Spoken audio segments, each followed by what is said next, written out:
Thank you very much, Regina Gete, for joining us. I heard your story actually in church. Shed a few tears, I have to say, and but I liked how, you know, it ended, and I was looking forward to this day to have you. So I'm so grateful that you're here with us today. Let me take you back 28 years ago. Tell me a little bit about your childhood. Where did you grow up and some of your memories then? Okay, thank you very much. I was born in Kikuyu by Pauline Jerry, and my father, I don't know the second name, but I know he's Jenga. Yes. And we were taken to my grandma when we were young. Yes. I was not working at that time.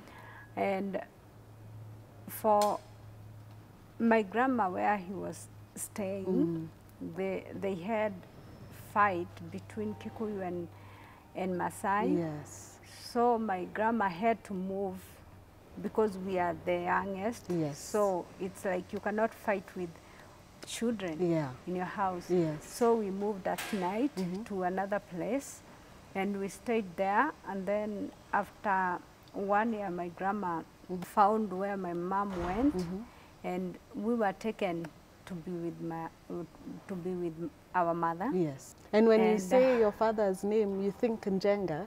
Is it because you didn't grow up with him and you didn't know him that well?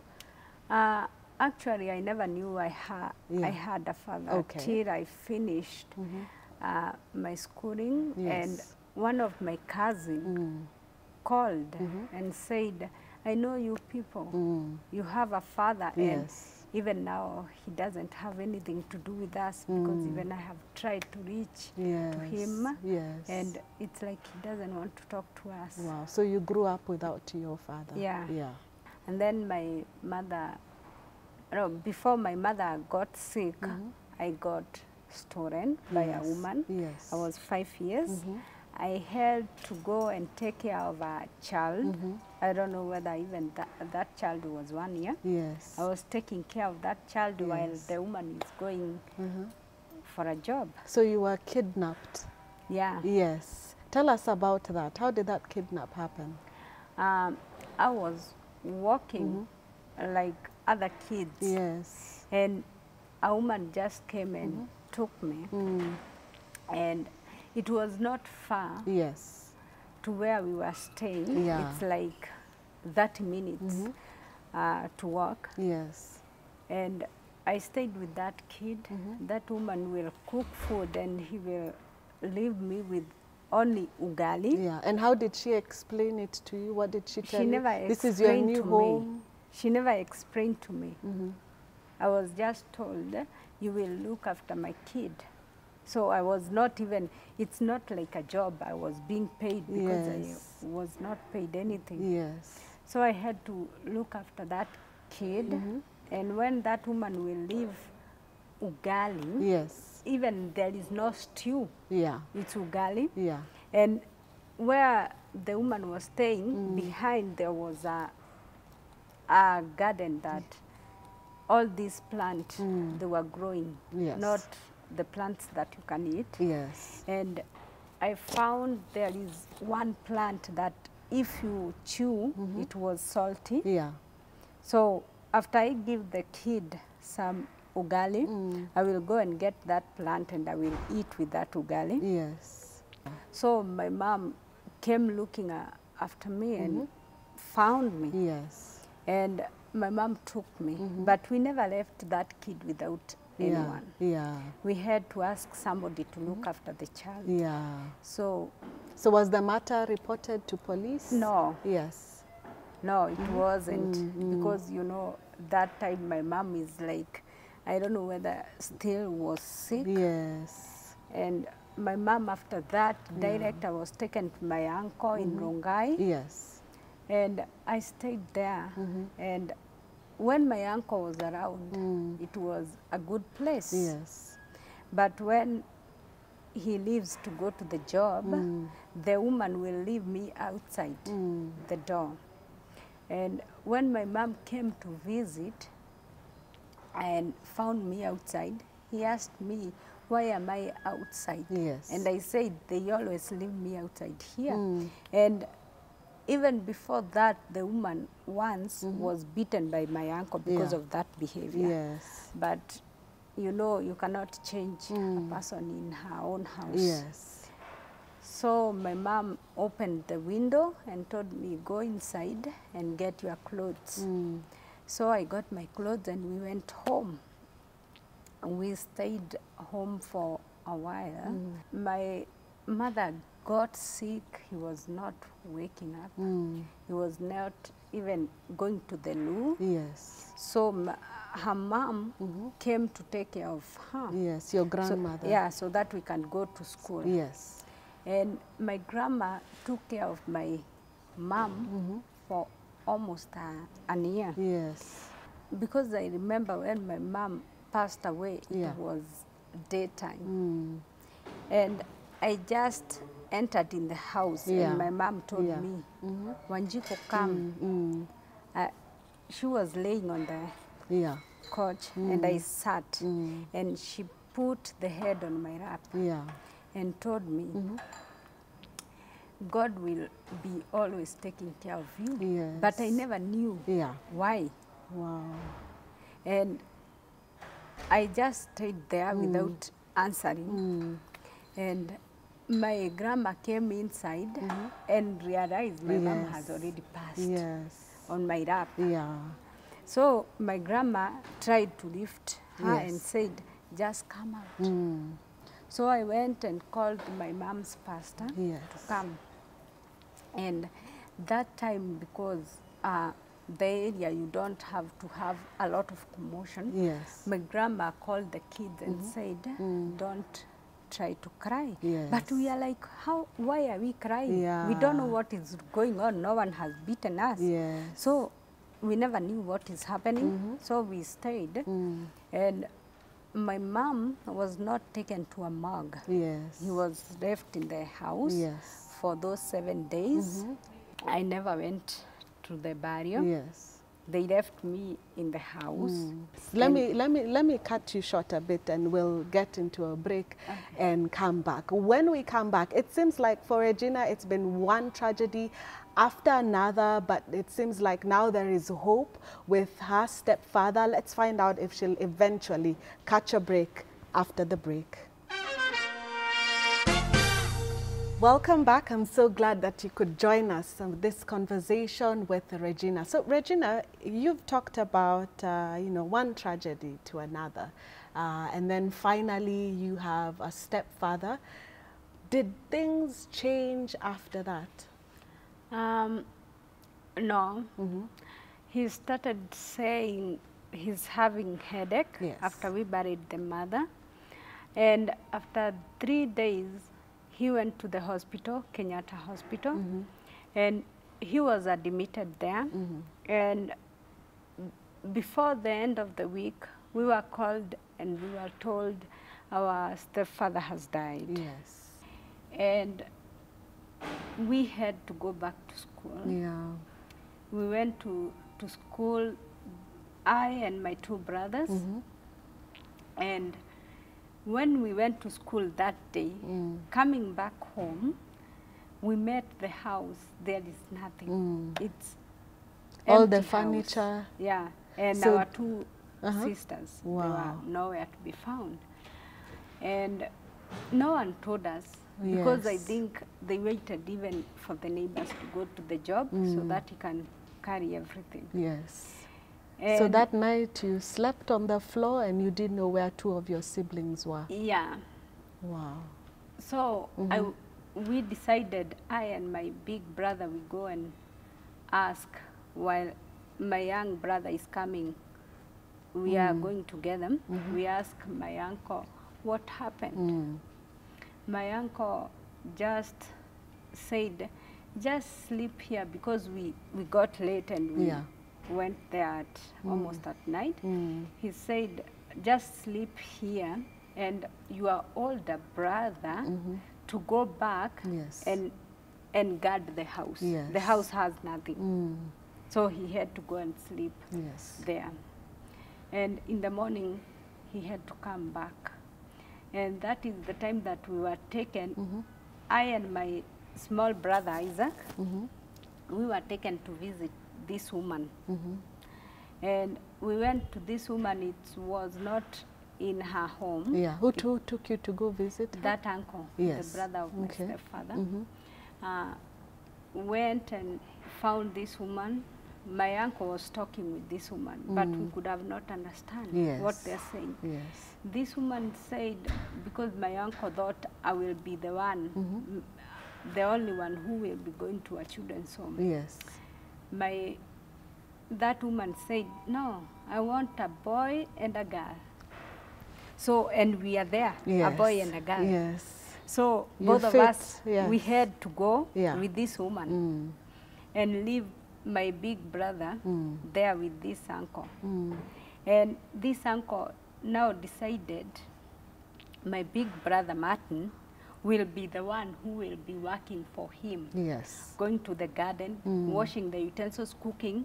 And he has even ladies in that house. Yes. My big brother said, I cannot bear this. I have to go and find out where my other siblings are. Yes. And do parts, when this is going on, do parts of your life begin to play again? Earlier when you were 5 years old, a woman just came, picked you up and kidnapped you, and you had to go live with her. Do you know, go back to all those places as a child? And now, but that time I was okay, because now I'm in this home, a good home. Yes. And now I have been taken somewhere else, I don't know. Yeah. And when I entered in this home, it was like, they were like poor. Yes. But I never knew. And I went and saw my sister. Yes, I never saw my brother. Yes. I saw the two sisters. I was so happy. We are together. Yes. And then when we were sitting down with my sister was called by this girl that was older than me.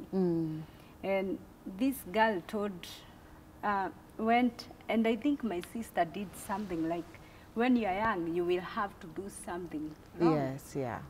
So my sister came back crying, and she told me I was beaten. Yes. And now I'm like, why? Why are they beating you? Yes. So I was a visitor there.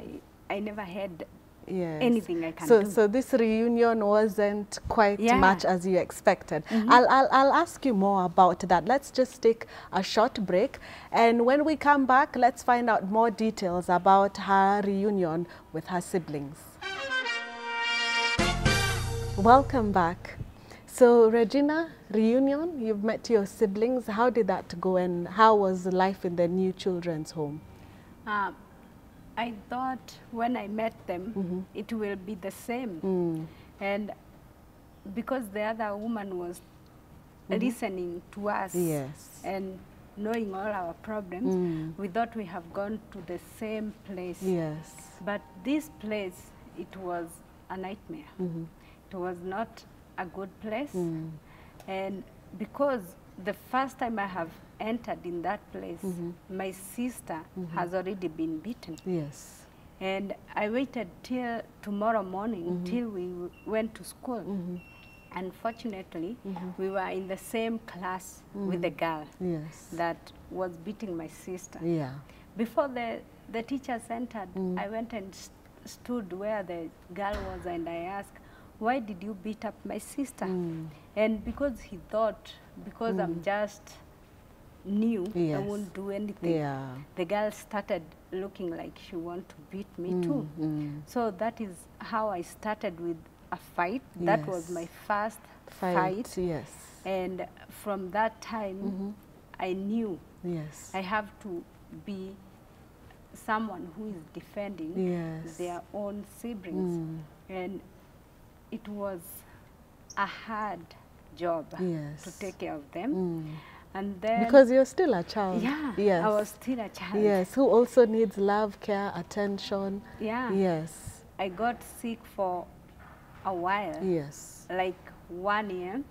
I was coughing. When I will go to class, the teachers, they will tell me, you have to go outside so that the rest can concentrate.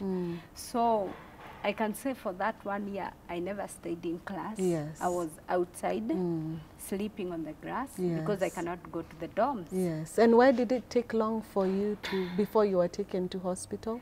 Because I knew when I go and say I'm sick, I will be told, go and pray. Yes. But they knew you were sick. That's why they were asking you to leave class. Yeah. Yes. Even the teachers, they knew, and they knew why I'm not going and saying. And I got so thin. One day I went to bathe. I was late waking up, doing my job. So when the children went to school, that is the time I was bathing. And the daughter of this director just came in to go to the loo and saw me bathing, and she was heartbroken. Yes. She went back and told the mother, you have to take her to the hospital, or she will die. And the mother just said, okay. Even she never took me. I was taken by another student. Another child. Yeah. Yes. The doctors, they said, no, we have to admit her. Yes. And this woman was called and told, Regina need to be admitted. Yes. And she was like, no, there is nothing wrong with her. And you can see I'm sick. Yes. And the doctors, they are like just fighting for my life. After a month, I was out of the hospital. I was well. My health was back to normal, but I was not that well. Yes. I came back to the children's home. I had to take my job back. Yes. And because I was going back to the clinics, because I was treated with the tuberculosis medicine, and that woman decided I will be the one who will be taking the other kids, like 18 kids who has HIV, to the hospital and giving them medicine. So you're sick and you're taking care of other sick children. Yeah. And you're on tuberculosis medication. Yes. Was it because you had No, I never had tuberculosis. Yes. What did you have? I had ringworms in my lungs. Wow. And you even had to go through surgery for that. Yeah. So you're back to the home and you're taking care of other children instead of someone taking care of you. But later on, you found someone who you call your mother. Tell us how you met her. Actually, every time something will happen, I will go and sit on my bed, cry, and I will tell God, I need my mom back. Yes. And because I think I did that for a long time, God sent me a mother. Yes. She came as a missionary in a children's home that I was. The last time she left, she told me she cried all through back, and she never unpacked the bags. Yes. She knew she has to come back. Yes. This to is come her back home. to Kenya. Yeah. Yes. So she came back to Kenya, and from that time she has not gone back. Yes. She has not come back, and even today she brought you right here to our studios, and it would definitely be a pleasure to meet her. Let's meet your mama. Mama Regina. Regina just explained to us the first time you met at the children's home and you went back to your country and you couldn't even unpack your suitcases. You had to come back. What made you want to come back so badly? It wasn't a matter of wanting. Yes. For about 3 years I had been asking God, what do you want me to do with the rest of my life? Yes. I was 60. Yes. And the last day at Haruma, I heard him say, you're supposed to be here. Yes. So I went home, I sold everything, and 4 months later I came back. Yes. So it's like people ask me, how did you decide that? And would say, I never decided, I was told. Yes. And that's not very typical for me to just drop everything and go without questioning it. Yes. But, you know, I did for some reason. But having now lived with her as her mother, what are some of the things you've seen in her life now as an old adult that you can tell this is because of, these are some of the negative effects of growing up in the kind of place that she did? One thing is she doesn't like the dark. Yeah. I never knew that. And then when she told me the story about being stolen, yes, I understood. And another story was there was a woman that was running around their house screaming and claiming she was cursing it. And it was dark and she was in the house alone. Yes. So I understood that. Another thing is I never understood the impact of her parents dying and how she felt so responsible for her siblings. Yes. I mean, I could understand it, but the impact of it. And then the reason she couldn't pay attention in school is because she was worried about them. Yeah. She hears their name being called, so she thinks they're going to be beaten or something. Regina, let me ask you, later on, you decided to find a more stable home by building your own home, and you did that by getting married and at a young age. Tell us a little bit about that. After school, after Form 4, I was finding like love, and in my own place, I told myself, when I come out, I will get married because I don't want to go on with school, and I don't want to go out and like some girls.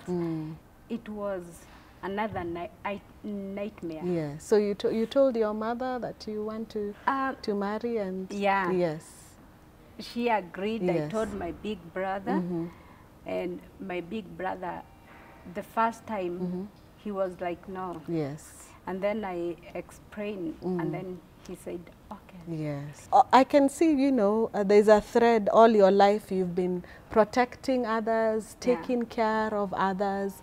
Do you think that maybe now this is time for you to take care of yourself? And if you think so, how are you taking care of yourself, finding healing after all these things that you have gone through? For me, what I thought, it's, I talked to the girls, young girls, about their life, not to make bad choices. Yes. And like even women, you know, if a woman has gotten married, like a church, they think submitting is submitting till you are dead, you are killed. No. It's, if God said, till the death, keep you apart. Yes. Even if that person is becoming bad and dangerous, you have to leave. That is the time of the death. Yes. The death has come. God never said you stay with the person, you are killed and you're still there. That is not good, and it's not fair for women in Kenya. Yeah. So you're mentoring other women. Yeah. Yes. Okay. That is really good. Have you been able to forgive the people who did the things that they did to you when you were young, and even later on when you got married? Yeah, I have forgiven all of them. I don't have anything. Yes. Like, I forgive, but forgetting is hard. Yes. I cannot forget, and we cannot be friends. Yes. Healing is a journey. Like poison. Yes. So you have to takes forget time. And you go on with your life. Yes, yes. Yeah. Thank you very much, Regina, for joining us today and for sharing that story that is tragic but also still very inspiring because of your resilience. And thank you also, Mama Regina, for joining us today. There's this quote that I read and I mentioned it earlier: you cannot heal what you do not reveal. And that is what this show is all about, allowing people to reveal about their past and how they found healing. Join us next week as we share yet another raw story, inspiring story that will also help you in your journey.